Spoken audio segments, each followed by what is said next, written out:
Nous sommes à quelques kilomètres du centre de Bruxelles, dans un lieu baptisé Chapelle-aux-Champs. Et si le côté champêtre s'est atténué, la chapelle Marie la Misérable est toujours là. C'est là que vers 1925, des religieux assomptionnistes sont appelés à faire revivre ce petit joyau du XIVe siècle et à développer la vie paroissiale de ce quartier de Woluwe-Saint-Lambert. Très vite, le succès est au rendez-vous et il faut alors penser plus grand, imaginer une autre église. Elle sera construite à quelques mètres de là. Aujourd'hui désacralisée, elle abrite l'atelier d'un artiste qui a voulu garder à la fois ses volumes et son âme. À son tour, le bâtiment devenu trop petit, il faut construire une troisième église. Tout d'abord en bois et entièrement brûlée, elle sera reconstruite en 1955. Il y a un an, les religieux de l'Assomption reviennent dans ce quartier. Ils vont créer des liens avec l'aumônerie des cliniques Saint-Luc ou encore avec l'aumônerie des étudiants de l'Université catholique de Louvain. Une paroisse dynamique qui se veut donc ouverte sur la société d'aujourd'hui.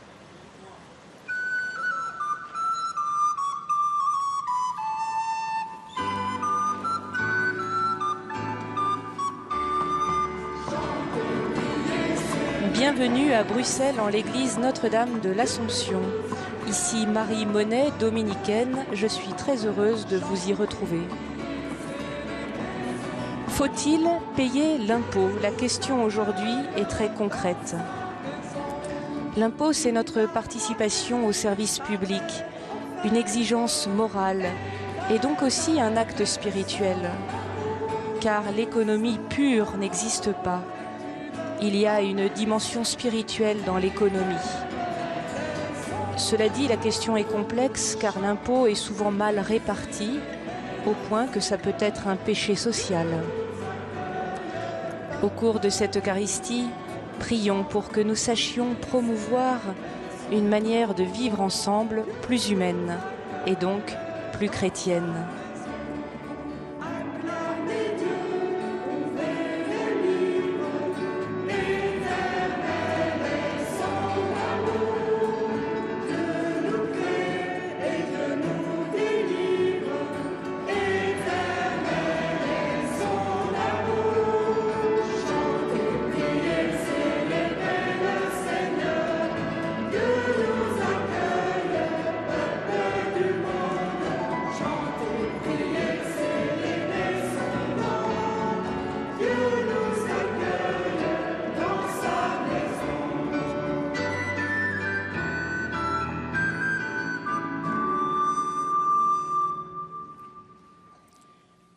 Au nom du Père et du Fils et du Saint-Esprit, que la grâce de Jésus notre Seigneur, l'amour de Dieu le Père et la communion de l'Esprit Saint soient toujours avec vous. Frères et sœurs, soyez toutes et tous les bienvenus en ce dimanche matin dans cette église Notre-Dame de l'Assomption. Aujourd'hui, c'est avec joie que notre petite communauté s'élargit à de très nombreuses personnes. À vous, téléspectateurs de la 2 sur la RTBF et de France 2 avec les jours du Seigneur. Comme chaque dimanche, nous sommes réunis pour écouter la parole de Dieu. Elle nous bouscule, nous interroge, nous ouvre à l'inouï, à l'infini. Et cet infini de Dieu, l'humain peut le retrouver au fond de lui-même, puisqu'il est créé à son image. Toutes et tous, nous sommes appelés à devenir le reflet de Dieu pour nos frères. Au début de cette célébration, implorons la miséricorde de Dieu et la tendresse de son pardon. Jésus, tu révèles en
Que Dieu notre Père nous fasse miséricorde, qu'il nous affermisse dans le bien et nous conduise à la vie éternelle. Amen. Gloria, Gloria, in excelsis Deo. Gloria, Gloria, in excelsis Deo.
Prions le Seigneur.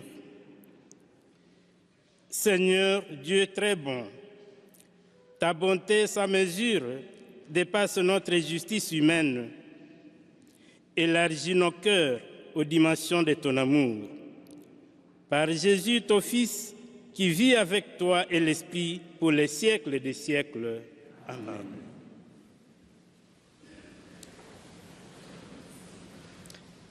Lecture du livre du prophète Isaïe.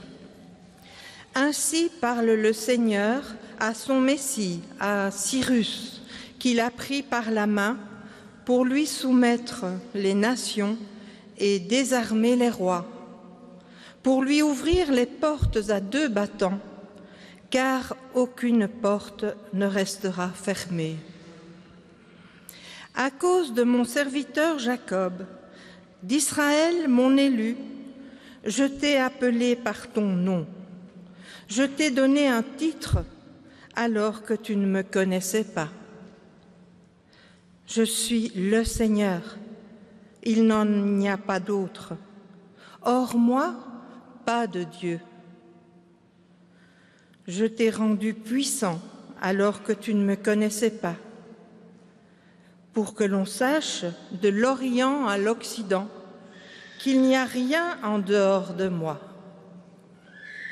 Je suis le Seigneur, il n'en est pas d'autre. Parole du Seigneur.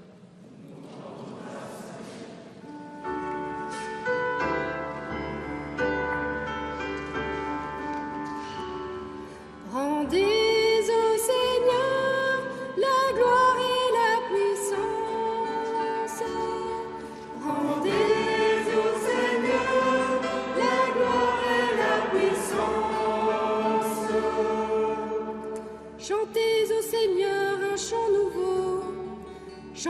Rendez au Seigneur terre entière, racontez à tous les peuples sa gloire, à toutes les nations ses merveilles. Rendez au Seigneur la gloire et la puissance. Il est grand le Seigneur, hautement loué, redoutable au-dessus de tous les dieux, néant tous les dieux des nations. Lui, le Seigneur, a fait les cieux. Rendez au Seigneur la gloire et la puissance. Rendez au Seigneur, famille des peuples, rendez au Seigneur la gloire et la puissance. Rendez au Seigneur la gloire de son nom. Apportez votre offrande, entrez dans ses parvis. Rendez au Seigneur la gloire et la puissance. Adorez le Seigneur, éblouissant de sainteté. Tremblez devant lui, terre entière. Allez dire aux nations, le Seigneur est roi. Il gouverne les peuples avec droiture. Rendez au Seigneur la gloire et la puissance.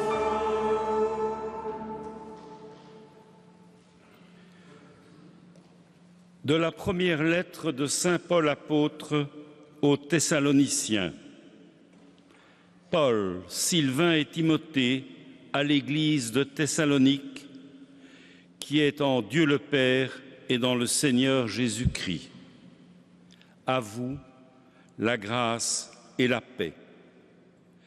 À tout moment, nous rendons grâce à Dieu au sujet de vous tous, en faisant mémoire de vous dans nos prières.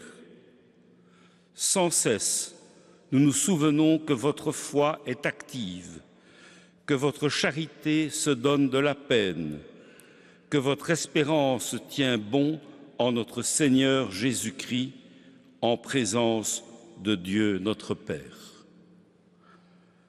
Nous le savons, frères bien-aimés de Dieu, vous avez été choisis par lui. En effet, notre annonce de l'Évangile n'a pas été, chez vous, simple parole, mais puissance, action de l'Esprit Saint, pleine certitude. Parole du Seigneur.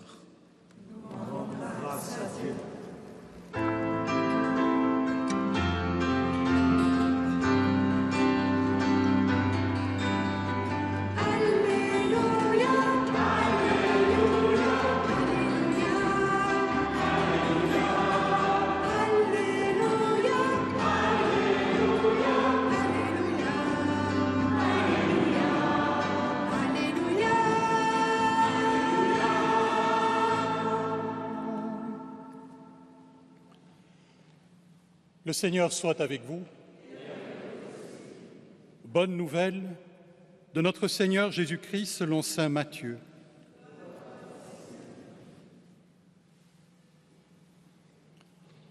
En ce temps-là, les pharisiens allèrent tenir conseil pour prendre Jésus au piège, en le faisant parler.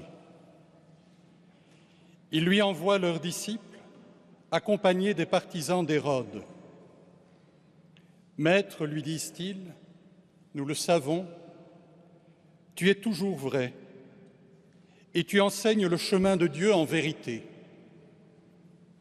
Tu ne te laisses influencer par personne, car ce n'est pas selon l'apparence que tu considères les gens. Alors, donne-nous ton avis. Est-il permis, oui ou non, de payer l'impôt à César, l'empereur? Connaissant leur perversité, Jésus dit « Hypocrite, pourquoi voulez-vous me mettre à l'épreuve? Montrez-moi la monnaie de l'empereur. » Ils lui présentèrent une pièce d'1 denier. Il leur dit Cette effigie et cette inscription, de qui sont-elles? Ils répondirent, de César. Alors il leur dit, rendez à César ce qui est à César, et à Dieu ce qui est à Dieu. Acclamons la parole de Dieu. C'est le frère Didier Cronenbergs, dominicain, responsable des messes télévisées, qui va maintenant prononcer l'homélie.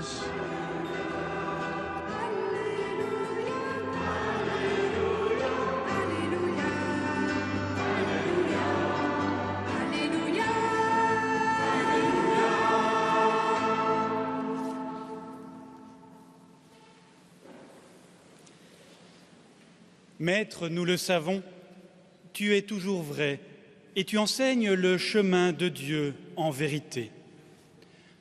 Traditionnellement, la vérité est présentée comme l'adéquation entre la pensée et la réalité.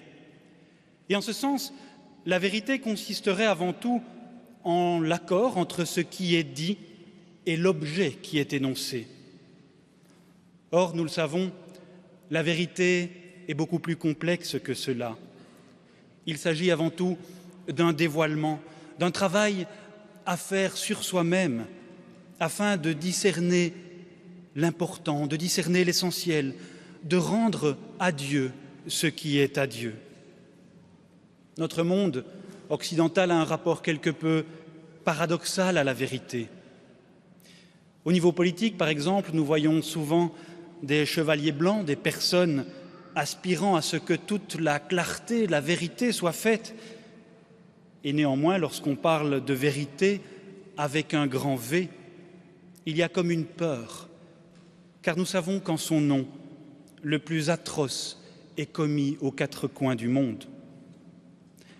La vérité nous fait souvent peur et par cela même, notre culture préfère ce qui est utile à ce qui est vrai. César prend ainsi la place de Dieu. La politique oublie l'humain. Nous faisons des choses qui nous semblent certes utiles, mais sont-elles pour autant vraies? C'est-à-dire ajustées à ce que nous sommes réellement, ajustées à l'essentiel.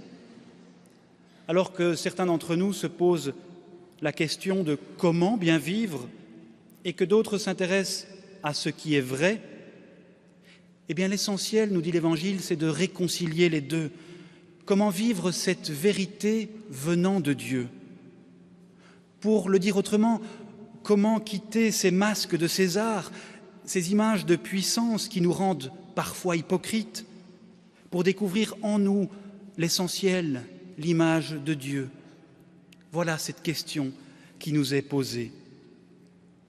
Cette vérité, même si elle dérange, est donc toujours utile lorsqu'elle se fait avec délicatesse, avec bonté, lorsqu'elle nous aide à faire un tri sélectif dans notre vie entre l'urgence et l'importance. Toutefois, acceptons-nous réellement qu'un tel dévoilement se fasse sur nous-mêmes? Car il faut bien le reconnaître, nous rendons souvent à Dieu ce qui appartient à César. Dans ces moments-là, nous introduisons de la comptabilité en Dieu. La religion prend alors les traits du permis et du défendu. Et d'autre part, nous rendons souvent à César ce qui appartient à Dieu. Dans ce cas, notre temps devient uniquement de l'argent. Nous n'avons plus d'autre mesure que celle de la rentabilité, et notre vie devient alors affaire de droit et de devoir. Notre temps, qui s'inscrit pourtant dans l'éternité de Dieu, est alors consacré uniquement au faire, à l'avoir, au paraître, au pouvoir. Alors, sur ce chemin de vérité et de discernement, le Christ nous invite réellement à rendre à Dieu ce qui est à Dieu. Qu'est-ce à dire, sinon nous en remettre, non à nous-mêmes, mais à Dieu justement, et j'oserais dire en sa providence. Avouez que ce mot fait un peu peur, tant il semble poussiéreux et désuet. La providence, entendue classiquement comme l'intervention divine en ce monde au détriment de notre liberté, eh bien, beaucoup d'entre nous n'y croient plus du tout. Et pourtant, il y a une profonde réalité derrière ce mot. Providence signifie voir en avance, voir à l'avance. Toutes et tous, il peut nous arriver de croiser de ces personnes providentielles qui nous ont vus en avance. Elles se sont attachées à ce qui ne passe pas. Elles n'ont bien entendu pas prédit notre avenir, mais elles nous ont offert des paroles de bonté, de bienveillance. Elles nous ont aimés tout simplement, avant même que nous puissions les aimer en retour. Parler donc de la providence de Dieu, c'est croire qu'il y a toutes ces personnes providentielles autour de nous qui nous ont regardés en vérité avant que nous fassions cette vérité sur nous-mêmes.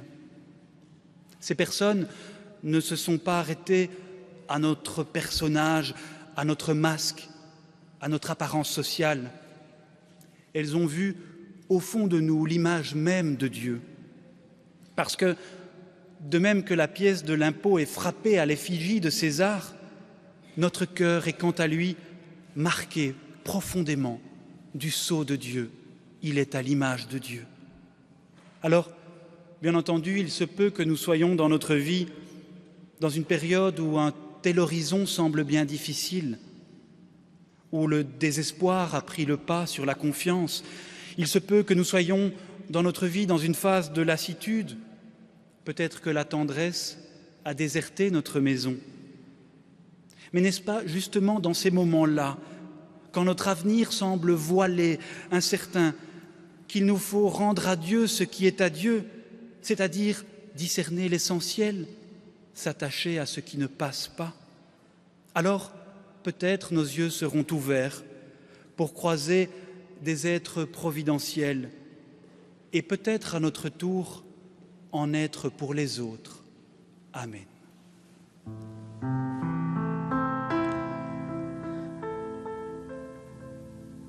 Ceux qui voudraient obtenir le texte de l'homélie du frère Didier Cronenbergs peuvent envoyer une lettre préadressée à l'une des adresses suivantes. Pour les téléspectateurs qui nous suivent sur la 2, au service des messes télévisées, 52 boulevard Reyers, 1044 Bruxelles, ou par mail homélie@catopel.be. Et si vous êtes téléspectateur du Jour du Seigneur sur France 2, vous écrivez au Jour du Seigneur, 45 bis rue de la Glacière, 75 013 Paris.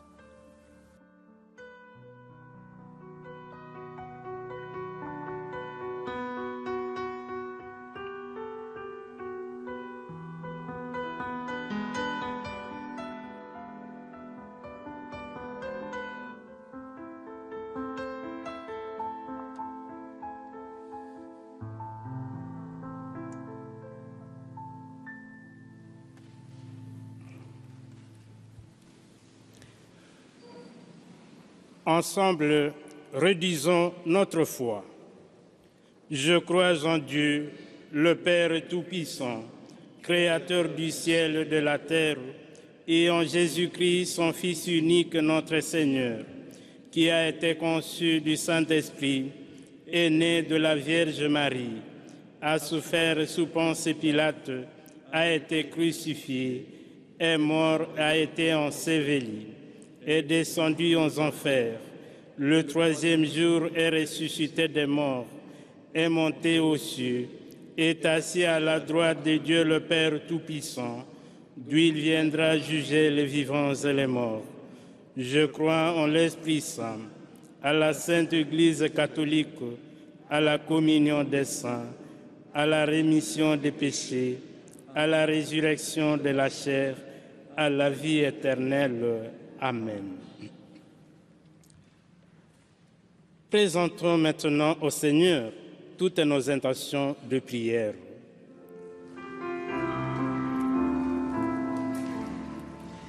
Donne, Seigneur, de vivre de toi.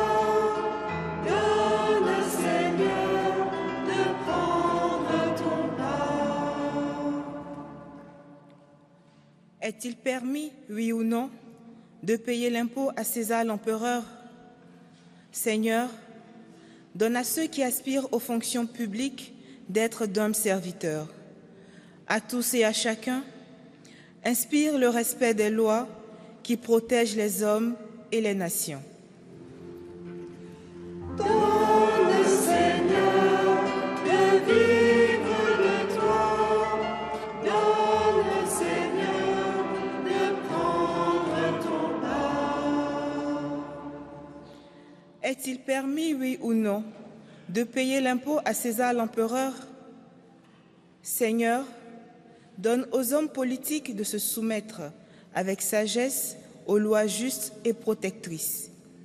À tous et à chacun, inspire le sens du service commun qui fait grandir les peuples. Donne, Seigneur, de vivre de toi. Donne, Seigneur, de prendre ton part. Est-il permis, oui ou non, de payer l'impôt à César l'empereur? Seigneur, donne aux décideurs économiques le courage de ne pas se laisser détourner par de fausses théories. À tous et à chacun, inspire le sens de la dignité dans la prise de la responsabilité. Donne, Seigneur, de vivre de toi. Donne, Seigneur, de prendre ton part. Est-il permis, oui ou non, de payer l'impôt à César l'empereur? Seigneur, donne aux chrétiens d'être de bons citoyens, mais de témoigner qu'ils sont aussi citoyens des cieux. À tous et à chacun, inspire la parole, le geste juste, sans se régner. Donne, Seigneur, de vivre de toi. Donne, Seigneur, de prendre ton part. Seigneur, écoute ces prières et celles qui restent dans les silences de notre cœur. Accompagne-les de ta tendresse, toi les vivants, pour les siècles des siècles. Amen.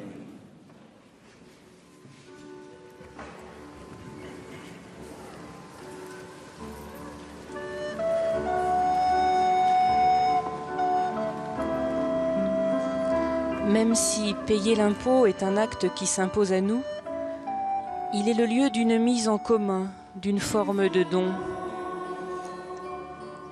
Ce que nous t'offrons, Seigneur, nous est rendu au centuple.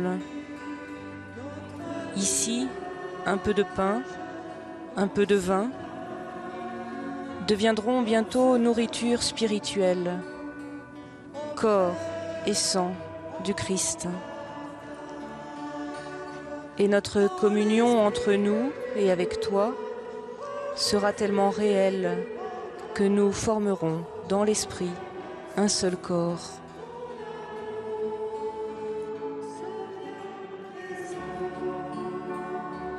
Mais en nous, par ces dons, un esprit de communion,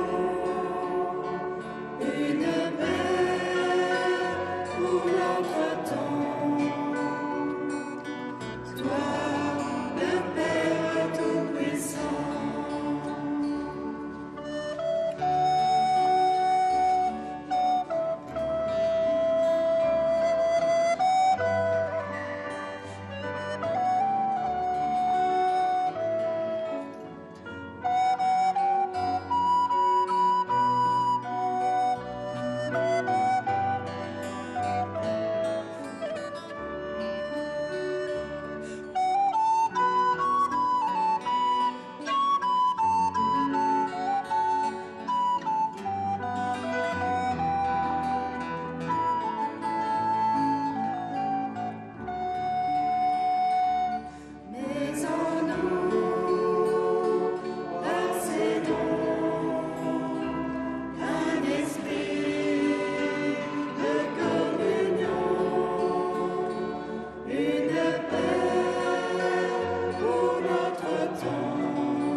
Prions ensemble au moment d'offrir l'Eucharistie de toute l'Église.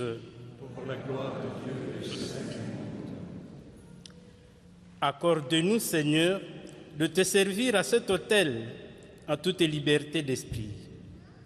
Ainsi, ta grâce pourra nous purifier dans les mystères que nous célébrons. Par Jésus, le Christ notre Seigneur. Amen. Le Seigneur soit avec vous. Élevons notre cœur. Rendons grâce au Seigneur notre Dieu. Vraiment, il est juste bon de te rendre gloire, de t'offrir notre action de grâce toujours et en tout lieu, à toi, Père très saint, Dieu éternel et tout-puissant, par le Christ notre Seigneur. Le rappel de sa mort provoque notre amour. L'annonce de sa résurrection ravive notre foi. Et la promesse de sa venue nourrit notre espérance. C'est pourquoi, avec les anges et tous les saints, nous chantons et proclamons. Il est saint, trois fois saint, notre Dieu. Hosanna, Hosanna dans les cieux. Il est saint, le Seigneur de l'univers. Hosanna, Hosanna dans les cieux. Ciel et terre sont remplis de sa gloire. Hosanna, Hosanna dans les cieux. Béni soit l'envoyé du Seigneur. Hosanna, Hosanna dans les cieux. Hosanna, Hosanna dans les cieux. Hosanna, Hosanna dans les cieux. Hosanna, Hosanna dans les cieux.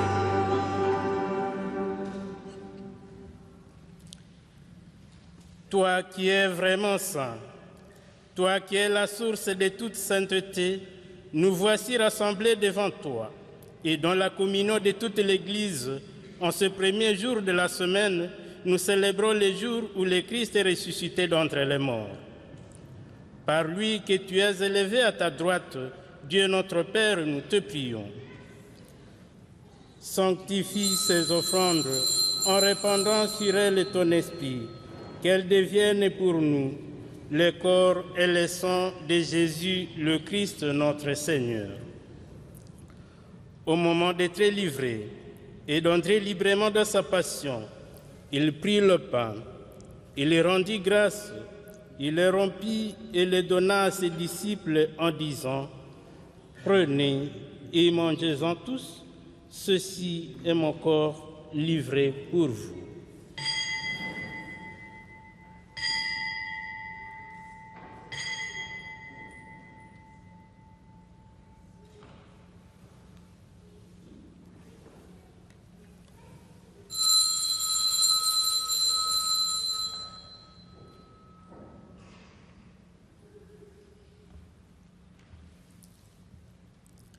De même, à la fin du repas, il prit la coupe. De nouveau, il rendit grâce et la donna à ses disciples en disant : « Prenez et buvez-en tous, car ceci est la coupe de mon sang, le sang de l'alliance nouvelle et éternelle, qui sera versé pour vous et pour la multitude en rémission des péchés. Vous ferez cela en mémoire de moi. »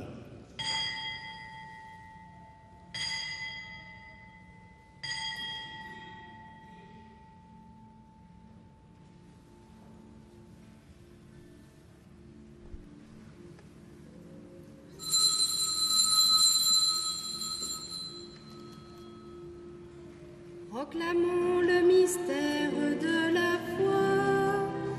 Gloire à toi qui étais mort. Gloire à toi qui étais mort. Gloire à toi, tu es vivant. Gloire à toi, tu es vivant. Gloire à toi, tu reviendras. Gloire à toi, tu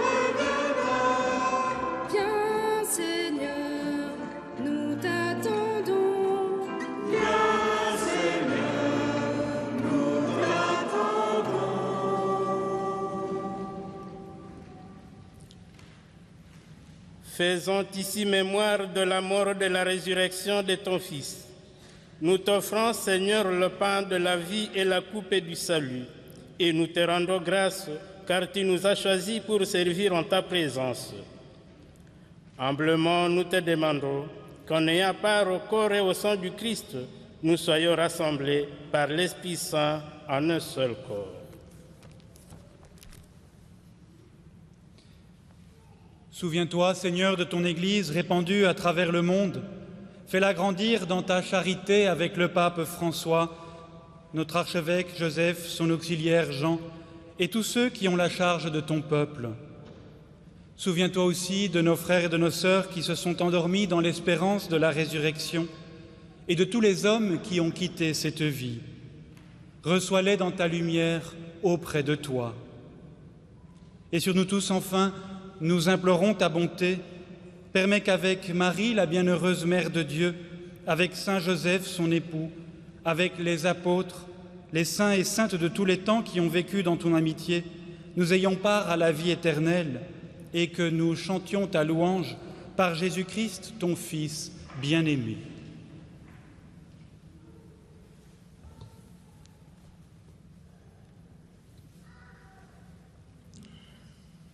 Par lui, avec lui et en lui, à toi, Dieu le Père Tout-Puissant, dans l'unité du Saint-Esprit, tout honneur et toute gloire pour les siècles des siècles. Amen.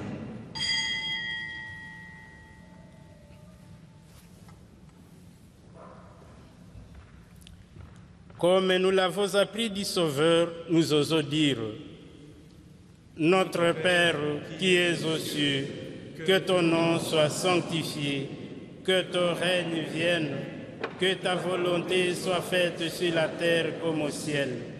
Donne-nous aujourd'hui notre pain de ce jour.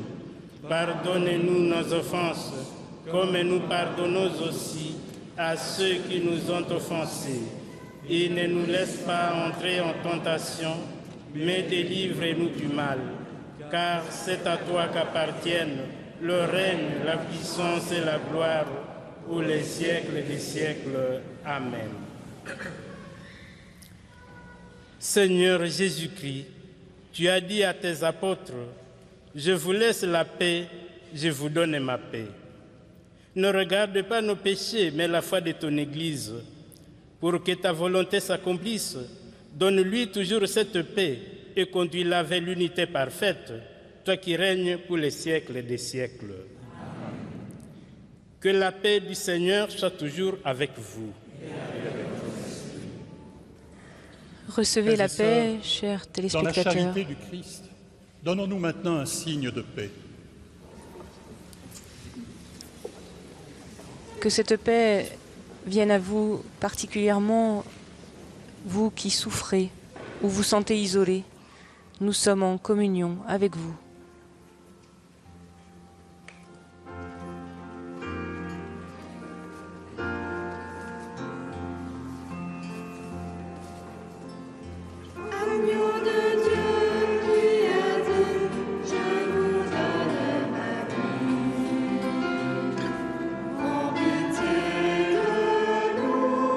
Seigneur,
Heureux les invités au repas du Seigneur.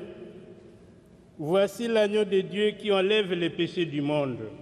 Seigneur, je ne suis pas digne de te recevoir, mais dis seulement une parole que je vais guérir.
Nous te rendons grâce, Seigneur, pour tout ce que tu nous donnes, avec tant de générosité, que nous sachions à notre tour être généreux, pour participer ainsi au souffle de ta vie et porter du fruit.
Prions le Seigneur. Seigneur, fais-nous trouver des forces neuves dans cette communion aux réalités du ciel. Assure-nous tes bienfaits ici-bas et instruis-nous des richesses de ton royaume. Par Jésus, le Christ, notre Seigneur. Amen. Le Seigneur soit avec vous. Que Dieu Tout-Puissant vous bénisse, le Père, le Fils et le Saint-Esprit. Amen.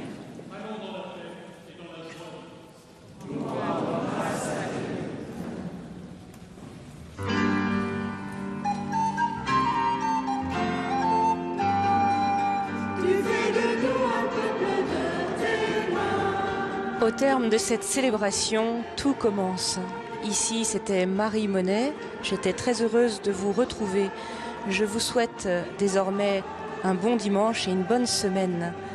C'est habité d'une joie profonde que nous sommes envoyés pour porter le sens et le goût de la vie. Bon dimanche encore et bon appétit.